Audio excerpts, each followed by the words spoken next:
আমরা সালাফি বা আহলে হাদিস বললে জিজ্ঞেস করে কয়টা হাদিস জানো, আরবি পারো, কি উত্তর দেব? হানাফি তাকে বলে যিনি হানাফি ফিকহের পণ্ডিত। ও কোনো মাসালা জানে? বুঝেন না মনে কথাটা? যে নিজেকে হানাফি বলে, আর একটা চোরো হানাফি বলে, রিকশাওয়ালা হানাফি বলে নিজেকে। আমরা হানাফি মাযহাব মানি, তো হানাফি ফিকহ সম্পর্কে কিছু বুঝে? হ্যাঁ, মাজারে সিজদা করে হানাফি দাবি করে। আমার প্রশ্ন হলো, হানাফি কে? যিনি হানাফি ফিকহ সম্পর্কে কি জ্ঞান রাখে তিনি হানাফি হবে। তো তো কিছুই জানে, ফিকহ শব্দটা নামই নিতে জানে না।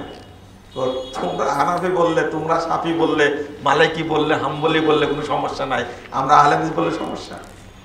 এ নিয়ে আমার বিস্তারিত আলোচনা লেখাও আছে, ভ্রান্তির বেড়া যে লেখা মধ্যে দিন পড়ে দেখবেন।